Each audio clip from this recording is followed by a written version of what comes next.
सृष्टि बचपन से ही दिखने में सुंदर नहीं थी, लेकिन अमीर बाप की बेटी सृष्टि पर उसकी माँ जान छिड़कती।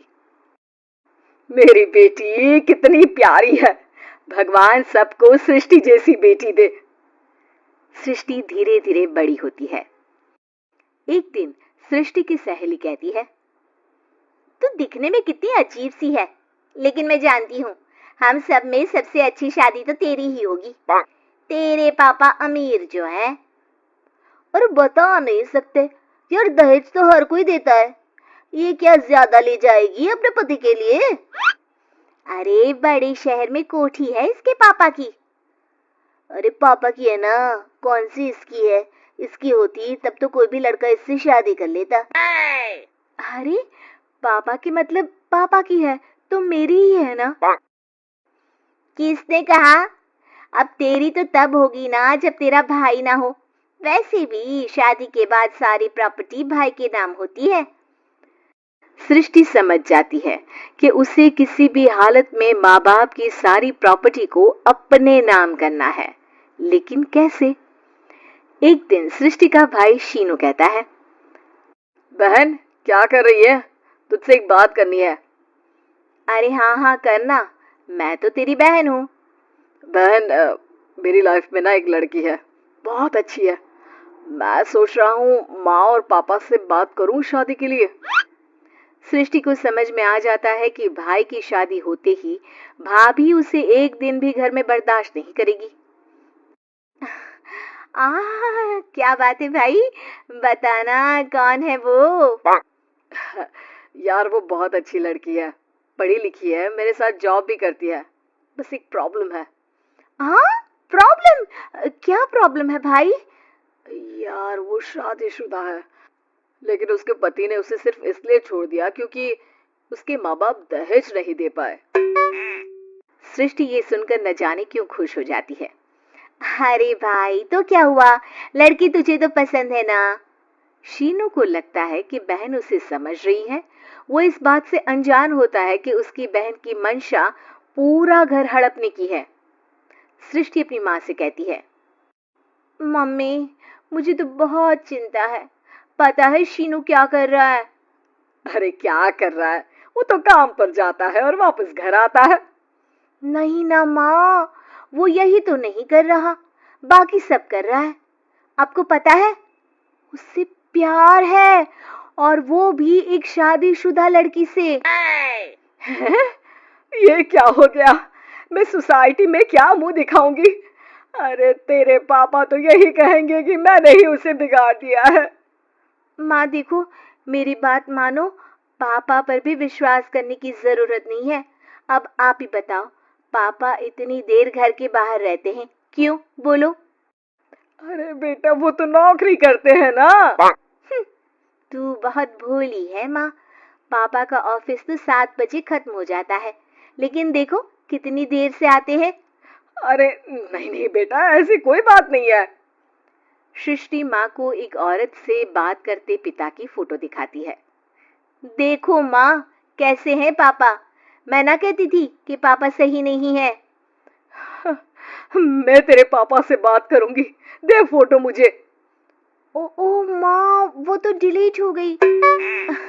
लेकिन चल तूने तो देख लिया ना, पापा से बाद में बात कर लेना, और हाँ मेरा नाम बिल्कुल मत लेना। हाँ माँ।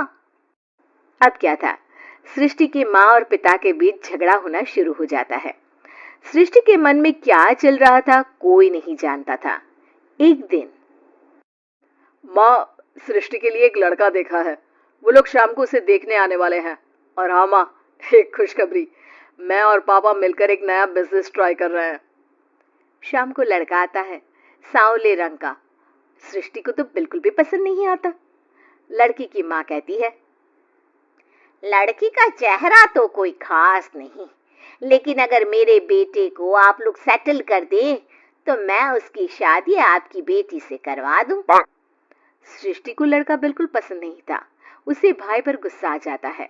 लड़के वालों के जाने के बाद कहती है, माँ देखा शीनू मेरे लिए कैसा लड़का लेकर आया, न दिखाने लायक न सुनने लायक, सेटल भी नहीं, वो भी हम करे। अरे माँ, मैं जानती हूँ ये मेरी शादी किसी भी घर में क्यों करवाना चाहता है। अरे कैसी बात कर रही है बहन, तूने तो देखा ना, लड़के को मैंने ही मना कर दिया तुझसे शादी के लिए। जिसने लड़का बताया था उसने उसकी बहुत तारीफ की थी। बात आई गई हो जाती है, लेकिन सृष्टि का मन शांत नहीं होता। क्या करूं, कुछ समझ में नहीं आ रहा। मेरी शादी हो गई तो ये लोग पूरी प्रॉपर्टी शीनू के नाम कर देंगे, मेरे हाथ तो कुछ लगेगा ही नहीं। तभी सृष्टि को आइडिया आता है। वो किसी वकील को फोन करती है। जी देखिए, अगर आपके मम्मी पापा का तलाक हो जाता है तो आपके पिता की आधी प्रॉपर्टी आपकी माँ के नाम हो जाएगी, फिर उसे वो किसी को भी दे सकती है। सृष्टि अब माँ को बेटे के खिलाफ भरती है। माँ, शीनू पर नजर रखा करो। वो जिस लड़की के प्यार में है ना, वो शादीशुदा है।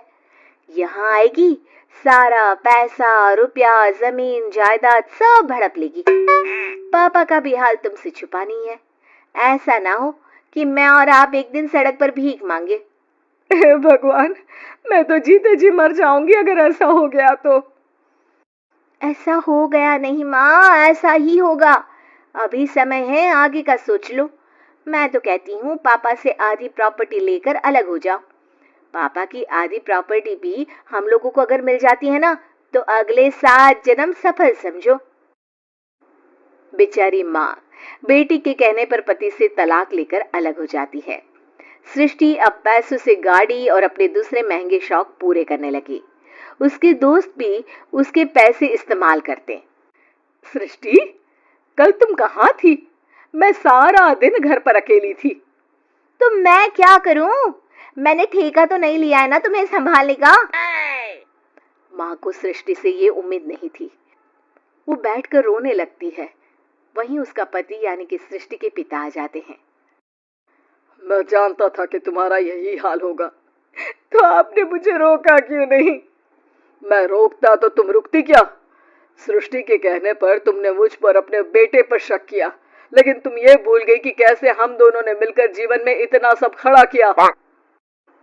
माँ पति के गले लग जाती है। मुझे माफ कर दीजिए, मैंने आपकी कमाई का एक बड़ा हिस्सा गवा दिया। कोई बात नहीं, तुम साथ हो तो मैं ऐसी 7 प्रॉपर्टी खड़ी कर दूंगा। तभी वहां सृष्टि आ जाती है रोते हुए। माँ, मयंक ने मुझे छोड़ दिया। वो बोल रहा था जब तक मेरे पास पैसे थे तब तक ही वो मेरे साथ था। पापा, माँ, मुझे माफ कर दीजिए।